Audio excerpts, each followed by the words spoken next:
Okay, this is going to be the last video on the series called Footprints Found Inside in Cold Blood. I'll back up just a second to the sixth video where I left off talking about Hickok and Smith were let off up there in Omaha, Nebraska, after catching a ride all the way back there to the Midwest with this man that worked at this meat packing company up there in Nebraska, and then they crossed over the Iowa line to Council Bluffs, right there in the corner of Iowa and Nebraska, and they split up briefly to catch a ride in a truck, a 18-wheeler. Smith got a ride down to a place that Hickok called Tin Town Junction, Iowa. That actually wasn't the real name of this place, but there's a place up there that he met Perry Smith at in the cafe of a trucker stop up there, and he picked him up in the 1956 Chevrolet that Hickok had found in the garage of a person that lived in Grant, Iowa, is where he stole the car and then drove down to pick up Smith, and then they headed south on Highway 71 from Iowa through northern Missouri down to Kansas City. The story that is in Cold Blood about finding the car in a barn up there in Iowa and the two of them drove it back together is a much different story that Truman Capote got from somebody someplace. Anyway, getting back to this story and wrapping this up on my particular article, in Cold Blood, quote, page 349, and this, he said to a visitor in 1960, this is Mr. Perry Edward Smith. Next door, that's over here, we have Mr. Earl Wilson. And after Mr. Wilson, meet Mr. Bobby Joe Spencer. And as for this last gentleman, I'm sure you recognize the famous Mr. Lowell Lee Andrews. This is towards the very end of In Cold Blood and brings me full circle to the very beginning of my father's involvement with the killers that were on death row in the winter time of 1961, when he first went up to the penitentiary at KSP there in Lansing. And my father interviewed Perry Smith, or tried to, and he talked to Dick Hickok, and he talked to Mr. Earl Wilson, and he also talked to Lowell Lee Andrews. And he interviewed those guys for the Wichita Eagle and Beacon, and there are articles about that I still have from those original newspapers when he talked to those people up there at the beginning of the winter time. I think he talked to Andrews in February of 1961.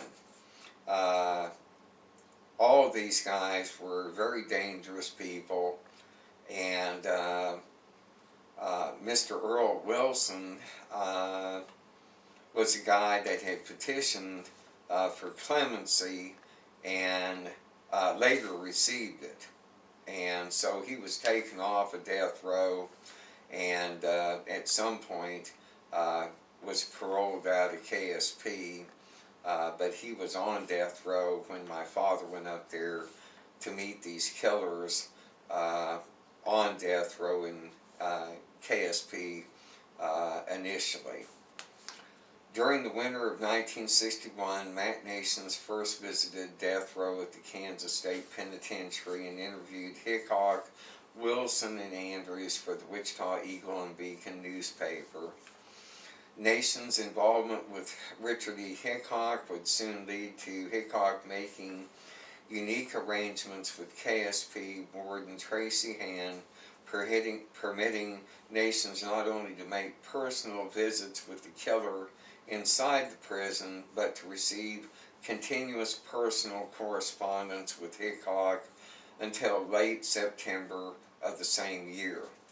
Out of the countless received 1961 correspondence and personal interviews with Hickok, Nations alone assembled, wrote, and edited for publication Hickok's life story titled High Road to Hell.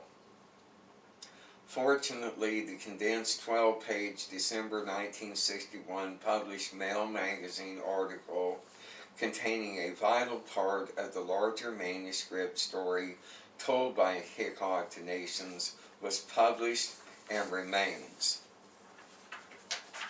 My intent as Starling Matt Nations' son is that the contents of the existing copies of the remaining Hickok Nations letters and the depraved story the letters reveal be made known for the sake of history itself. My father was the only other writer other than Truman Capote to ever get the first-hand story from either Richard E. Hickok or Perry Edward Smith as to what really happened on November 15, 1959, inside the Clutter home. This, I believe, is more than enough reason alone to make the content of the Hickok Nations letters known. Some people may say, who cares about any of this at this point in time? Just let it go. All of them are dead. Others that still live in the Garden City, Kansas area will no doubt declare that the Hickok Nations letters and the graphic story that the letters reveal only serve to reopen the pain in that community that has taken the past 55 years to ease.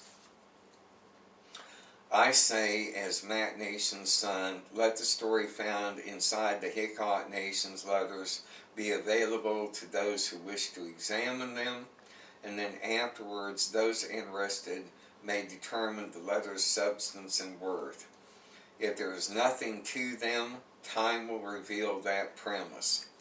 If, on the other hand, they yield useful, valuable, and most of all, original and previously unknown information that can be applied to provide a more precise, focused understanding of the tragedy that occurred on the River Valley Farm in Holcomb, Kansas on November 15, 1959, then bringing them forth has been worth the many years of personal struggle in order to do so. Many negative and demeaning things were written and published about my father years after his death on December 24, 1968. I believe it only fitting that what I have presented on his behalf as both a reporter and writer be credited to him as well. The one absolute certainty that I will maintain forever is the fact that the story that my father got from Richard E. Hickok was indeed based on all original material and was completely written by Matt Nations without the assistance of any other person's research or contribution. Perhaps a very significant final detail concerning In Cold Blood is the following. When Truman Capote celebrated the success of In Cold Blood at his elaborate black and white ball held in New York City on November 28, 1966 at the Plaza Hotel, his closest associate and personal friend, Nell Harper Lee, was noticeably absent from the event. Lee, the person most responsible for directly assisting Capote in obtaining the research that later became his book In Cold Blood, was quoted in Newsweek magazine as saying about Capote, "He knows what he wants and he keeps himself straight. And if it's not the way he likes it, he'll arrange it so it is." Many paths that certain individuals choose to follow lead them directly down their own high road to hell and renders their personal destruction certain. On April 14, 1965, both Richard E. Hickok and Perry E. Smith were bound by prison officials and then individually led up 13 wooden steps where 2 ropes were waiting for them. A black hood was secured over each prisoner's head at the top of the stairs, and then the hangman precisely positioned the noose around their necks. Seconds later, the trapdoor opened underneath their feet. In those final seconds before the trapdoor was sprung, did either of the killer's final thoughts flash back to the Clutters farmhouse years earlier, where they had left their victims bound and gagged? Did they remember seeing the horror in the family's eyes just before the shotgun roared, leaving only the lifeless silence to remain inside the home? In the darkness as they waited, did either man hear their dead victims calling out to them? The same intruding silence now penetrated the area known as the corner, where the small group of invited witnesses to the killer's execution stood. They all quickly exited the corner that night and went outside into the rain, where life awaited and the silence could not follow. A couple of closing thoughts on this whole matter. Going back to Too Brief a Treat, The Letters of Truman Capote, edited by Gerald Clark.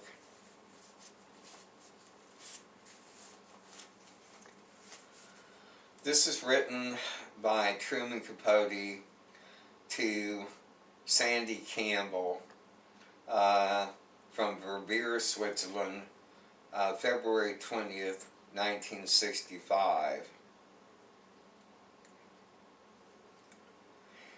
Sandy Campbell was in charge of fact-finding, and that was his job. And anyway, the letter goes like this. Dearest Sandy, Alvin has written greatly distressed over the 52 questions you sent him. As you know, he is not really well and very much overworked by the KBI, and he just has not the time to answer all those queries beyond those he immediately knows the answer to. He can't go around conducting a new investigation for one thing. Logan Sanford, the KBI director, would be furious. He already almost lost his job twice because of me. So would you please relieve his mind by calling him and tell him to just do what he easily can and no more. I appreciate what you are doing with all my heart, but I just can't bear to get Alvin into any more trouble. With all my love to you and Dawn, T.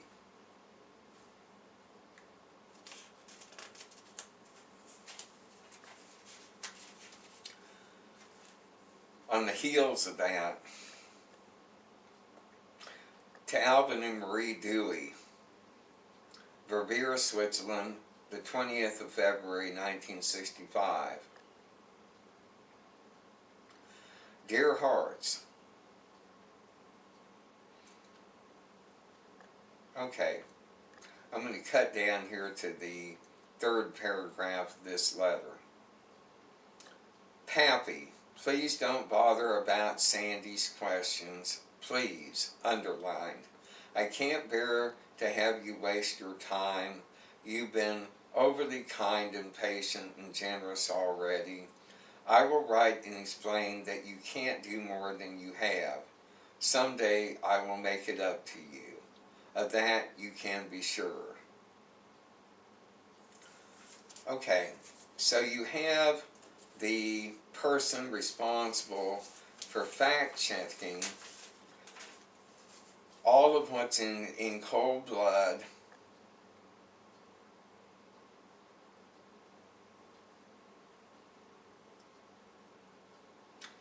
and this person, Sandy Campbell, who worked for the New Yorker magazine, who was in charge of fact-checking all of the story inside of In Cold Blood, have reached out to Alvin Dewey, and you have Truman Capote telling this person that's in charge of this confirmation, if you will, of the facts. Are they real? Is this really what happened? That he was unable to do this. Then you have Truman Capote coming right behind that, telling Alvin Dewey, don't worry about that, I've taken care of it, and you won't have to be bothered with that.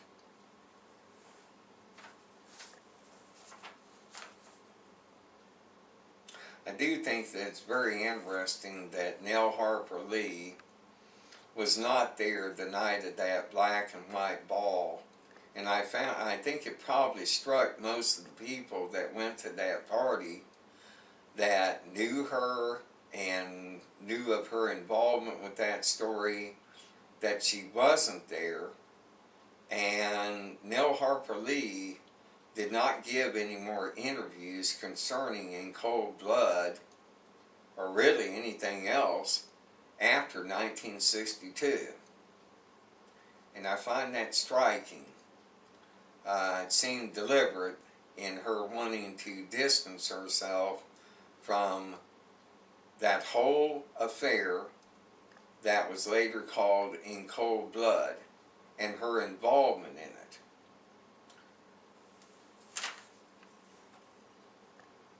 I like this quote, and it's going to be about the last thing I say on this tape. Politics are like termites. You never see the damage until the roof falls in. And that's the truth of the matter.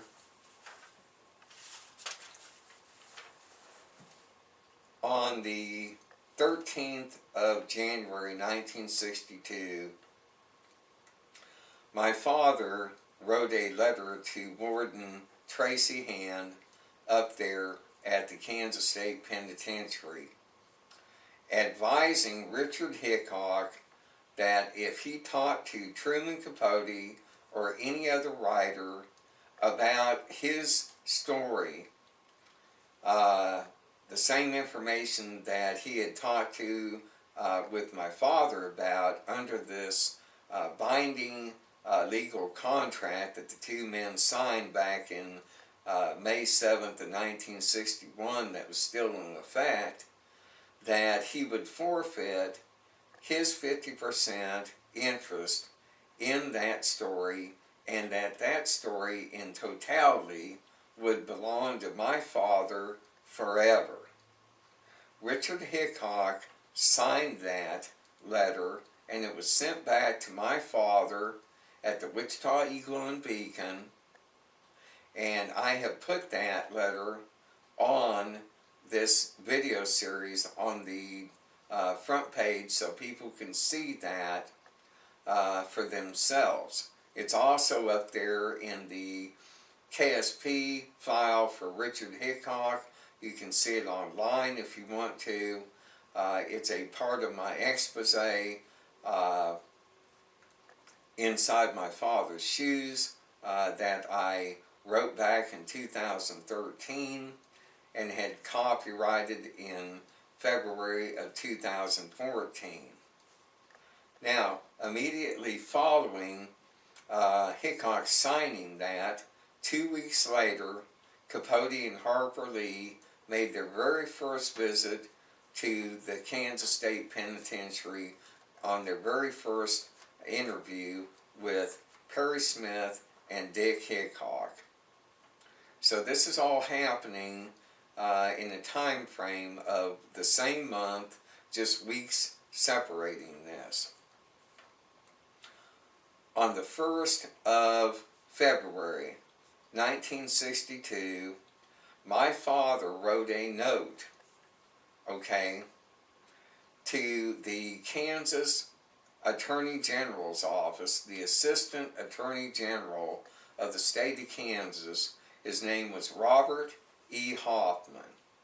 And Hoffman had contacted my father, apparently by telephone, I guess, and requested that all these letters and their original envelopes be sent to him so that the Attorney General's office could review those and inspect them and then apparently return them at some point to Mac Nations.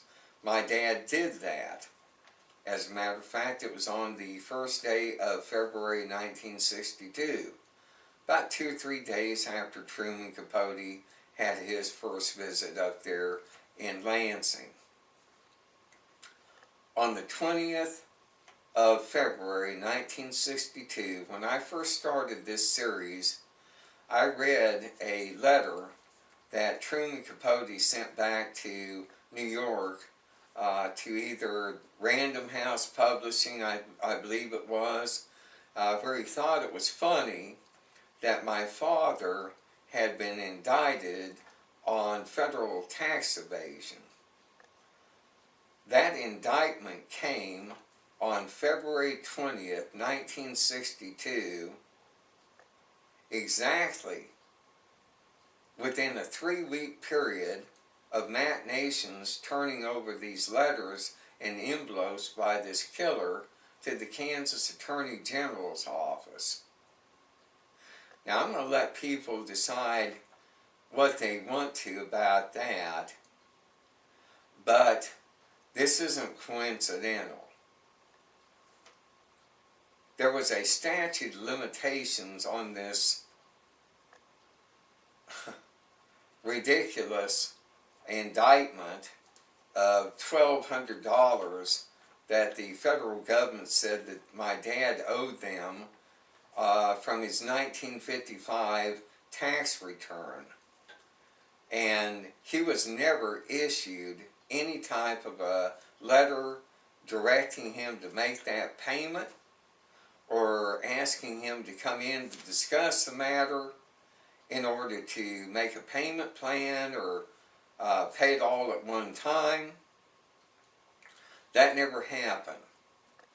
About 3 weeks left before the statute of limitations ran out on that investigation, where that couldn't be pursued anymore legally by the federal government. This tax evasion indictment fell on Mac Nations. In May of 1963, after a 3-day kangaroo court trial there in Wichita, Kansas, down at the federal courthouse, my dad was acquitted of this, and the damage was already done. He lost his job at the newspaper. Our family was nearly broke after all the legal expenses of hiring 2 attorneys to represent him and defend him on this case that just drug on and on and on. But that's how that went. And High Road to Hell never was published, but it was real, and so was my father, and so was this relationship, however you want to put it, with Richard Hickok. developing the ideas and the content and the storyline of this book. And I just wanted to make sure before I pass away at some time that the story was made public so that people would know that it actually did happen. So I'm very grateful for your interest, and I appreciate you watching these videos. I hope that they have been helpful in whatever manner you were trying to find out more about the subject, or were just curious about it, or were interested in it. Perhaps this has been beneficial. That would be my point. I appreciate it very much. Thank you.